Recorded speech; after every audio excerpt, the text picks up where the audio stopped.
think we got to talk about Israel. Oh, yeah? Is that a mandate? British Mandate of Palestine. That's what it is. I can't stop reading about the history of Israel. It is so convoluted. Seems boring. I talked a little bit about this. It's not boring, dude. It's like retardedly interesting. Okay. As far as history goes, I mean, history is not particularly interesting, other than like samurai movies, which I assume are exactly accurate. Yeah. Like blow for blow. Yo, Jimbo, that happened. Pretty good movie. I say all the time, shut up, I'm busy drinking. So I assume that they said that in Japan. They had to have. Yes. Yeah. But so obviously every time these dust-ups happen, I start reading about how Israel became Israel. And I talked about this on Lev First show this week. But then I started reading more about it. Like, okay, you were taught in school that after World War II, the Allied powers just gave Israel to the Jews, right? Yeah. But you know that those Jews were already there, and that's not what happened. Oh. That's not what happened at all. Like, okay. Jews started going to Israel, like, during World War, like, pre-World War I, like, to escape the Bolsheviks in Eastern Europe. Because the commies, there's a lot of stuff they talk about in Ukraine with, like, anti-Semitism. Right. Like, they were culling Jews. Like, there were huge pogroms of Jews, even predating World War II, in Ukraine. Like, even before the Nazi occupation of Ukraine, there were, like, pogroms there. Like, look it up. They were all over. They were part of Russia at the time. And you were happening all over Russia, and they would flee, and it got worse during World War II. It would more because the two main places they would go. They would go to other places, but the two main places they would come is the United States, which is by far the biggest one, and then Palestine, which was the second biggest one. And when the U.S. became isolationist after World War I, and they cut off immigration, then all these Jews started going to fucking Palestine. Now, here's the thing. It's not like Palestine was run by Palestinians. As far as I can tell, I can't figure out when Palestinians ran Palestine. Like, actually. So it's like, the Ottoman Empire controlled Palestine before World War I and through World War I. But because the British had beef with them, they went in there and fucking fought them, and they convinced the Arabs that were there to rise up against the Ottoman Turks. And it wasn't even that they needed their help. The British military could have done it on their own. Do you know why they did it? Like have a foothold in the region? No. They did it so they can go back to India and tell all the Muslims there help keep the Hindus in line that they were fucking helping their brothers in fucking Palestine. That's the only reason they did it. And then what they did was they had this thing, the League of Nations. Hold on. Is that why the Arabs have beef with India? No, Muslims always have beef with India. Oh. They had beef at the time. But the British took look, I mean, this is an old colonial trick. You take the minority, you give them a little power over the majority. You know what I mean? Okay. And that's why there's still anti-Muslim sentiment in India? Well, that and the fact that Pakistan has a bunch of nukes pointed at them. And vice versa. I mean, whatever. They were also a ethnic minority that they always had fucking beef with. You know what I mean? Like, it's like, that's how, like, you know, I mean, do you ever see the original map? So India and Pakistan used to be one country. And then Pakistan. It was Hindustan, right? Was it called Hindustan? I thought so. I thought that's why Columbus I think that's just Astoria.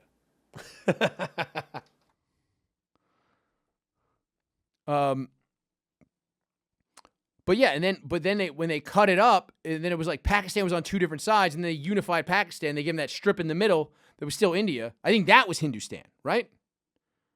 Okay, Hindustan is the Persian language name for India, broadly referring to the Indian subcontinent, also known as Hind. It is the Iranic concurrent of Sindhi, and originally referred to the tract of land on the left bank of the lower Ludas River. Later, the term referred to the Indo-Gagnetic Plain. The Indo-Gagnetic Plain? This is the first time I'm hearing about this. Yeah, I don't know. Doesn't that sound like something you can rub in your butt to make a girl have an orgasm? Yeah, 100%. Yeah. So yeah, that's a map of Hindustan. I don't know where Pakistan is in there. It's part of it. Oh, okay. It does look like a penis. I mean, honestly, Kind of looks more like a cervix. Well, You got the little tubes there. oh yeah, You that's got true with the thing red. going down. I Yeah. was removing the color from the picture. It just kind of looks like a 3/4 profile hanging penis. Oh with, yeah, that's just a hanging with a dong. little drip coming out. Yeah, drip drip. Yeah. But so I'm reading about this. So the British Mandate of Palestine is there. The League of Nations, that obviously predates World War II, was just like, yeah, like, all right, so you guys kicked out the Ottoman Turks. You're going to control this region and at some point give it back. But the real thing is like what they did was, so the British kind of made this deal that they were going to give an Arab kingdom, but they kind of just created the Kingdom of Syria, which then got conquered by the French in a sneaky French piece of shit move. I'm really glad the Nazis gave them their comeuppance. That's not a pro-Nazi stance. It's an anti-French stance because of how they fucked over the Syrians. All right? But then I'm finding out there was this thing called Transjordan. Do you know what Transjordan is? Had never heard of it. The Emirate. That's when Michael Jordan put on a wig and played in the WNBA. Yeah, that's right. It was Joanna Man, but with Michael Jordan. Joanna Jordan. Yeah. It was a legendary moment in the WNBA Top Shot. Joanna Jordan was also the Mexican Michael Jordan. But so then this was a thing, and then they kind of were just like, so they were a protectorate, but at no point, so you know how everybody calls like the Jews, so mind you, during this entire time, from like 1888 through World War II, Jews are steadily coming into this region. This is where they're going to escape persecution in Eastern Europe. So it's growing and growing and growing. And then there's numerous uprisings during the British Mandate by the League of Nations by both Jews and Arabs. So then finally, League of Nations collapses. The United Nations is formed. Then they create this two-state solution. And so the Jews go, sure. And the Palestinians go, no, we want the whole thing. And the United Nations goes, hey, we got other shit to do. Hamas also proposed a two-state solution. Yeah? Solid or liquid? Got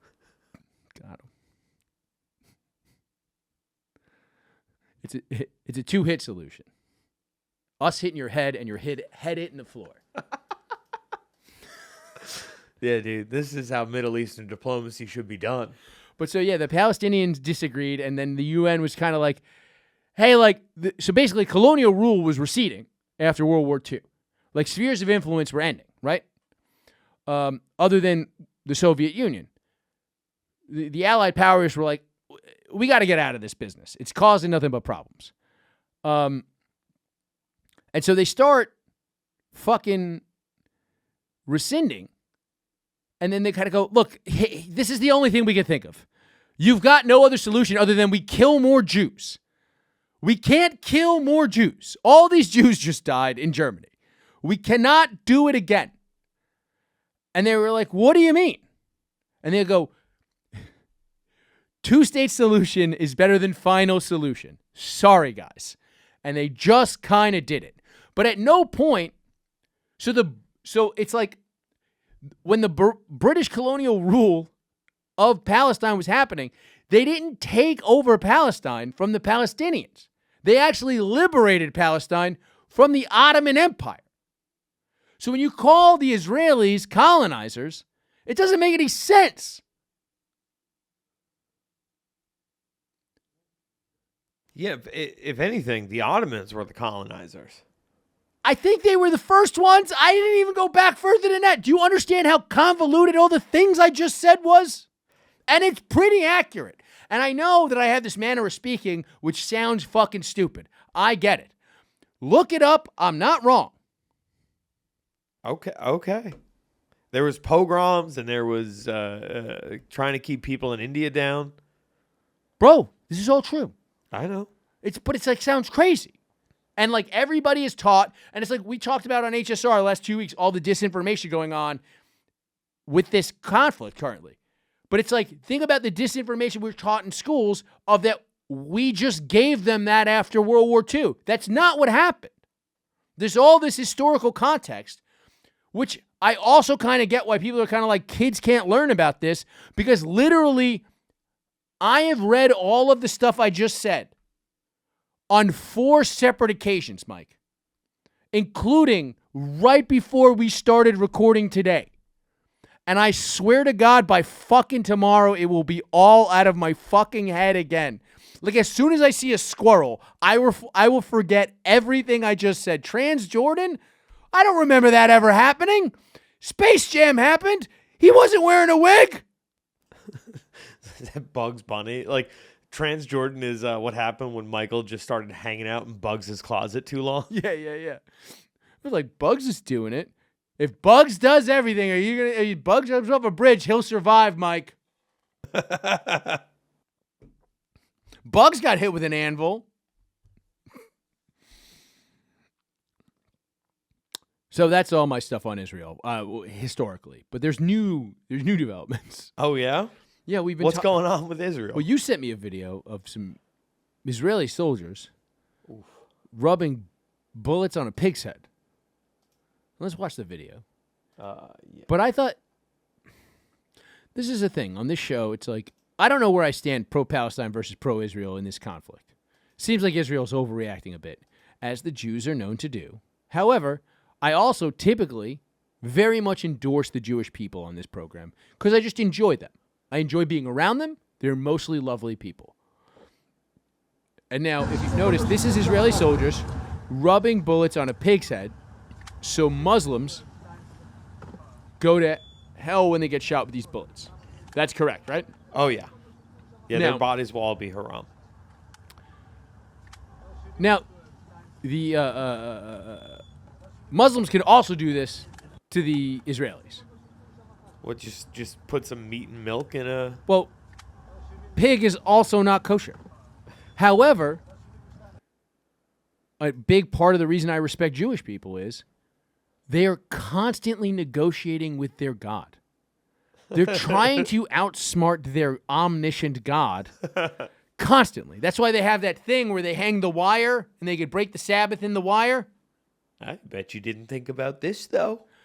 That's the thing. It's like they go, well, it's not my fault. I got God. How could you be mad at me? I didn't know that was rubbed in a pig when I fell on that bullet. Listen, I read the terms of service. Every word. Yeah. You're not going to trick me. Yeah. Oh, I went over this. I had my cousin go over this too, and he works for the superintendent. The superintendent of heaven. Yeah. Look, heaven needs ditch diggers too, Mike. All right, but Muslims just go, "You got pig in you, hell." Jews go, not so much our fault. Also, they don't believe Jews can go to hell. Yeah, so just in general. Pretty solid, dude. So that's the biggest workaround. Why do they do anything? Who the fuck knows? It's like if there's no hell to be afraid of, why are you so miserable on earth? There's no hell in there because it's. I think what it is, there's no heaven either. No, there is a heaven for Jews. Is there Jew heaven? Yes, only Jew heaven. They refill your waters without asking. I don't think there is no conscious in the context, existence, or substance of what is known in English as heaven in Judaism. It's like you kind of. So just now write, where did Jews go after they die? Okay. But no, please, and then write, please, no jokes.